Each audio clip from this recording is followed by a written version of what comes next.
अ, मैं शायद थोड़ा सा जज्बाती भी हो रहा हूँ, पर बुलाया और अपने मैदे जैसे नरम नरम हाथों से, सफ़ेद हाथों से अपने दुपट्टे के पल्लू को वो जो है वो खोलने। अगर एक बात मासूमाना अंदाज में कहूँ तो वो इस कदर खूबसूरत, हसीन और दिल फरेब थी कि अगर मैं उसको कहूँ कि वो मेरी पहली मोहब्बत थी। अस्सलाम वालेकुम दोस्तों, मोहम्मद अज़ीम हयात यूके के शहर लंदन से हाज़िर खिदमत हूँ एक और वीडियो के साथ। सोचा वॉक के बाद एक छोटी सी वीडियो भी आप के लिए बना दूँ। दोस्तों, मैं जब छोटा था मुझे बचपन से पौधों का, जानवरों का, परिंदों का बहुत शौक़ था और ये चीज़ मुझे विरासत में शायद मुझे अपनी दादी जान मरहुमा से जो है वो मिली थी। और दोस्तों, ये जो बड़े होते हैं ना, ये अपने सारे ही बच्चों से, अपने पोते पोतियों से बहुत प्यार करते हैं और हर एक को उसकी किसी मुख्तलिफ़ आदत की वजह से उनको उससे कुछ प्यार ज़्यादा होता है। दादी को मुझसे इस चीज़ से शायद ज़्यादा प्यार था, इस वजह से कि उनकी जो ये आदत थी पौधों और जानवरों को प्यार करने वाली, वो मुझ में भी मुंतकिल हुई। तो वो इस चीज़ को बड़ा सराहते थे, बड़ा उनको प्यार आता था इस चीज़ पे। तो उन्होंने बहुत से पौधे वगैरह, गमले वगैरह लगा रखे थे घर में। घर में कोई इतनी ज़मीन नहीं थी, कच्ची ड्योढ़ी से मुत्तसिल एक छोटी सी क्यारी थी जिसमें छोटे मोटे को पौधे लगे हुए थे। बाकी गमले वगैरह थे जिनकी केयर वगैरह मैं भी किया करता था। दोस्तों, मैं ग़ालिबन 13-14 साल का था। दादी जान मरहुमा जो हैं वो बागवानपुरे में अपने भाई अब्दुल गनी साहब, जिनको हम नाना जी ही कहा करते थे, उनके यहाँ गईं कुछ रोज़ रहने के लिए और वापस आईं तो उन्होंने मुझे प्यार से बुलाया और अपने मैदे जैसे नरम नरम हाथों से, सफ़ेद हाथों से अपने दुपट्टे के पल्लू को वो जो है वो खोलने लगीं। पल्लू को खोला और उसमें से चने के साइज़ के बराबर के 3-4 स्याह काले रंग के बीज थे, वो उन्होंने मेरी हथेली पे रख दिए और मुझे कहने लगी, मुझे प्यार से, मेरा नाम अज़ीम है तो मुझे वो जीमा कहा करती थी, जीम कहा करती थी कि ये मैं अपने जीम के लिए लेकर आई हूँ। मैंने वो ले ली हथेली में और मैंने पूछा, दादी जान है कि ये? तो कहने लगी, पुत्र है बड़ी सोहनी वेल है, भाजी दे घर च लगी है, ਉਹਦੇ बीज मैं लै आई हैं तो तू ही उगा इनू। दोस्तों, उस वक़्त ग़ालिबन कोई गर्मी की छुट्टियां थीं या कुछ छुट्टियां थीं, बहरहाल मेरे पास टाइम भी, और मैं पौधों के लिए तो ख़ास और जानवरों के लिए ख़ास टाइम निकाला करता था। मेरे पास आप जो भी नाम ले लें, मुर्गी, बतख, तोते, ऑस्ट्रेलियन तोते, कछुए, खरगोश, मतलब ये सारी चीज़ें मैंने रखी हुई थी। तो टाइम मैं इनके लिए निकालता था। पौधे भी बहुत थे। मैंने वो हथेली में लिए बीज और मैं फ़ौरन ही, इंतज़ार नहीं किया मैंने, वो ड्योढ़ी से मुत्तसिल जो छोटी सी एक क्यारी थी उसमें मैंने एक बीज बो दिया। कुछ दिन बाद वो फूट पड़ा और अगले दिन उसको चिड़िया खा गई। मैं बड़ा गमगीन हुआ। बहरहाल मैंने दोबारा से 2 बीज जो हैं वो थोड़े थोड़े वक्फे के साथ उनको बीज दिया, उनको बो दिया और वो उगाए। उनमें से एक तो चिड़ियाँ दोबारा खा गईं और एक को मैंने लकड़ियाँ वगैरह और बांस के कुछ छोटे टुकड़े लगा के उसको उनकी हिफाजत कर ली। दोस्तों, जो लोग पौधों का शौक़ रखते हैं उनको मैं बताऊं, और इस बेल का नाम जो था ना, इश्क पेचा के नाम से इसको जाना जाता है। और ये बेल जब दोस्तों थोड़ी बढ़ जाती है तो उसके बाद जब ये आप इसकी केयर करते हैं तो ये रोज़ाना की बुनियाद पर ये 8-10 इंच तक रोज़ाना बढ़ जाती है। इतनी तेज़ी से इसकी ग्रोथ होती है। तो पहले 20-25 दिन मुझे बड़ी उसकी हिफाजत करनी पड़ी। मैं उसको बच्चों की तरह मतलब पानी देता रहा, सारा कुछ। वो थोड़ी सी बड़ी और फिर वो बढ़ती चली जाए, मुझे समझ में ना आए। उसके बाद फिर दोस्तों मैंने धागे और इस तरह की रस्सियाँ लेकर ड्योढ़ी के ऊपर मुत्तसिल एक छोटी सी गैलरी थी, कमरा नुमा गैलरी, जो मेरे ही कब्ज़े में थी और वहाँ पर दोस्त अहबाब वगैरह आया करते थे। पहले तो मैंने उस गैलरी की दीवार के साथ उसको लगाया, उसने वो दीवार सारी भर दी अपनी खूबसूरती से।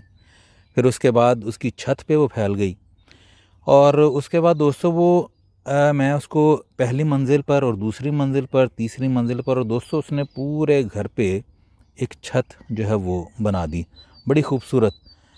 और दोस्तों मैं अगर एक बात मासूमाना अंदाज में कहूँ तो वो इस कदर खूबसूरत, हसीन और दिल फरेब थी कि अगर मैं उसको कहूँ कि वो मेरी पहली मोहब्बत थी तो ये बिल्कुल गलत ना होगा। वो वाकई मेरी पहली मोहब्बत थी। मैं दोस्तों उसको बड़ा ही टाइम दिया करता था, और हर पौधे को जो रखा हुआ था मैंने, हर जानवर को, हर परिंदे को मैं टाइम दिया करता था। उनसे बातें करना, उनके पत्तों को धोना, साफ़ करना। ये चूँकि इतनी बड़ी हो चुकी थी बेल, पाइप के आगे अटैचमेंट लगा के तो मैं स्प्रे वगैरह करके इसके पत्ते वगैरह धोया करता था। दोस्तों दिन गुज़रते रहे और आप यकीन कीजिए खूबसूरत फाख्ताएँ उन्होंने उस बेल में अंडे दिए। सफ़ेद रंग के कबूतर आने लगे, मोटे मोटे शहद की मक्खियाँ जो हैं दोस्तों उस पर आने लगीं, और भंवरे आने लगे। इतना खूबसूरत तितलियाँ जो हैं उस पर रंग बिरंगी आया करती थीं। उस मोहल्ले में उस बेल की वजह से मेरे उस घर का माहौल दोस्तों बदल गया। मुझे नहीं पता कि कोई उसको किस नज़र से देखता था। मैं तो उससे मोहब्बत करता था दोस्तों, क्योंकि उसने यकसर घर का माहौल बदल दिया था। दोस्तों वो बेल जो थी ना, उसको बनफशी रंग के और सफ़ेद रंग के बड़े बड़े सुराही नुमा फूल लगा करते थे, जो ज़्यादा से ज़्यादा 2 दिन रहते और उसके बाद वो झड़ जाते, और उसके बाद उन फूलों की जगह जो है वो मोटे मोटे से डोडे बन जाते थे। और वो डोडे दोस्तों इस कदर खूबसूरत होते थे कि वो धूप में गुमान होता था कि वो जैसे बरकी कुमकुमे जो हैं वो जल रहे हैं। वो इतने खूबसूरत लगते थे, और उनके अंदर इस बेल के बीज हुआ करते थे। मैं वो बीज जो है दूसरे लोगों को भी दिया करता। वो दोस्तों बेल माशाल्लाह इतनी फैल गई कि मोहल्ले में से भी कुछ लोगों ने धागे और रस्सियाँ बांध के उनको अपने घर में उसको ले गए, और उसने मोहल्ले का भी एक हिस्सा जो है उसको कवर कर लिया, एक छत सी बना दी। कुछ अर्सा गुज़रा दोस्तों, चंद साल गुज़रे। वो बेल उसी तरह मैं उसको पैरों बैठा रहता और उसकी हिफाजत करता। मेरा यूके आना हो गया। दोस्तों मैं यूके जब आया तो मुझे बड़ा दुख भी था। मेरे ऑस्ट्रेलियन तोते सब कुछ जो है वो मेरे आने के फ़ौरन बाद ही मुझे पता चला कि वो उनसे नहीं संभल रहे, उनको इधर उधर देने पड़े। सब परिंदे ख़त्म हो गए, जानवर जो छोटे मोटे थे वो भी इधर उधर दिए। और जो पौधे थे वो तो अल्हम्दुलिल्लाह अभी भी आप यकीन कीजिए कि अभी भी कुछ ऐसे पौधे हैं 30 साल पुराने दोस्तों। हमारे घर में कवार गंदल है, एलोवेरा जिसे कहते हैं, वो इतनी फैल चुकी है। मेरी वालदा जो हैं वो उसमें से कुछ कभी खा लेती हैं दवाई के तौर पर वो ना किसी को देती हैं। वो कहती हैं मेरे अजीम के लगाए हुए बूटे हैं। बहरहाल वो अभी उधर है। ये दोस्तों मैं जब लंदन आ गया तो मुझे महीने बाद ही मेरी दादी जान से जब बात होती, वालदा से बात होती, तो वो कहने लगी कि बेटा बेल जो है ना वो अब सूख रही है। और दोस्तों मैं हैरान था कि एक बेल जो पिछले 5-6 साल थे हरी भरी रही, वो मेरे 1 महीने इधर आने के बाद सूख रही है। और उसकी वजह ये नहीं थी दोस्तों कि घर वाले जो हैं उसको पानी नहीं सी देते। पौधे जब इस स्टेज पे पहुंच जाते हैं ना दोस्तों, दरख्त वगैरह, बेल वगैरह, उनको पानी देने की ज़रूरत नहीं रहती। वो ज़मीन से खुद ही अपने हिस्से का पानी ले लेते हैं। दोस्तों अगले महीने और उसके बाद और 3-4 महीने बाद दोस्तों मुझे घर वालों ने ये बताया कि वो बिल्कुल सूख गई थी। और फिर एक वक्त ऐसा आया दोस्तों कि ज़मीन में से उसका तना भी जो था, जो तकरीबन इतना मोटा होगा, वो भी उन्होंने निकाल फेंका क्योंकि वो गल सड़ गया था। दोस्तों मैं ये बात आपको वसूख से बता रहा हूँ, मतलब क्योंकि मेरी ये आप बीती है, मुझ पर बीती है। मैं मतलब जब मुझे ये बात पता चली तो मैं यहाँ पर लंदन में मैं रोया भी था, क्योंकि मुझे जुनून की हद तक जो है इश्क था उस बेल से। बहरहाल आप सोच रहे होंगे दोस्तों कि ये बातें हमें क्यों बता रहा है, इन बातें बताने का मकसद क्या है। दोस्तों इस बातों के पीछे 2 चीज़ें हैं जो मैं आज आपको बताना चाह रहा हूँ। और वो ये है दोस्तों कि नंबर 1 चीज़ जो कि ज़ाहरन नज़र आ रही है, जो मेरी कहानी में आप सुन भी रहे हैं, कि ये जो पेड़ पौधे दरख्त होते हैं ना दोस्तों, इनके साथ प्यार कीजिए। ये माहौल को खूबसूरत बनाते हैं।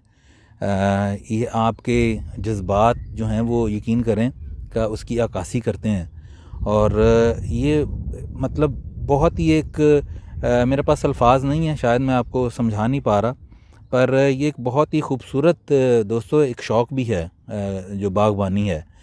अगर कोई ये कहे कि मेरे घर में ज़मीन नहीं है तो गमलों में लगाइए, कोई बहाना नहीं है। और दोस्तों दूसरी चीज़ जो मैं आपको इसका जो दूसरा पहलू बताना चाह रहा हूँ, जिसलिए मैंने ये वीडियो बनाई, वो ये है दोस्तों कि ये जो हमारे रिश्ते होते हैं ना आपस में, माँ बाप के, बहन भाइयों के, दोस्तों यारों के, ये भी दोस्तों इस बेल की तरह होते हैं। मैं शायद थोड़ा सा जज्बाती भी हो रहा हूँ, पर ये रिश्ते जो दोस्तों ना, ये बेल की तरह, जो बेल थी ना उस तरह के होते हैं।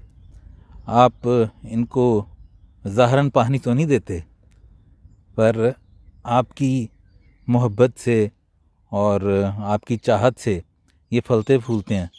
और ये आप पर डिपेंडेंट भी होते हैं दोस्तों, ये आप पर डिपेंड करते हैं। जब आप इनको तवज्जो नहीं देते तो ये अंदर ही अंदर से सूख भी जाया करते हैं। तो पैगाम दोस्तों यही है, मैं वीडियो बंद करूँगा अभी, कि पौधे भी लगाइए, दरख्त लगाइए, इनका ख्याल रखिए, माहौल को अच्छा बनाइए। और दूसरा ये है दोस्तों कि जो आपके साथ रिश्ते जुड़े हुए हैं ना, उनके साथ जुड़े रहिए। कोई दिलों में छोटी मोटी बातें हैं उनको कदूरते हैं, उनको ख़त्म करके मोहब्बत को परवान चढ़ाइए। और हमेशा हमेशा दोस्तों ये बात याद रखिए कि इन रिश्तों के बगैर हम कुछ भी नहीं होते। और ये चीज़ें जो है ना दोस्तों, ये बाज़ औक़ात मैंने अपनी आँखों से देखा भी है, कई लोगों को बड़ी उम्र में जाकर उनको इन चीज़ों के पछतावे रह जाते हैं। तो अपना बहुत सा ख्याल रखिएगा, अपने प्यारों के साथ जुड़े रहिए और तहैया कीजिए, वादा कीजिए कि आप पौधों से भी प्यार करेंगे और जहाँ जहाँ हो सके आप पौधे लगाएंगे भी। दरख्त लगा सकते हैं, दरख्त लगाइए, माहौल को खूबसूरत बनाइए। इस दुआ के साथ दोस्तों कि अल्लाह पाक अपने प्यारे महबूब सल्लल्लाहु अलैहि वसल्लम के सदक़े हम सब पर अपनी रहमतों का ख़ास नज़ूल करे। दुआओं में याद रखिएगा। मिलते हैं अगली किसी वीडियो में। अस्सलाम वालेकुम।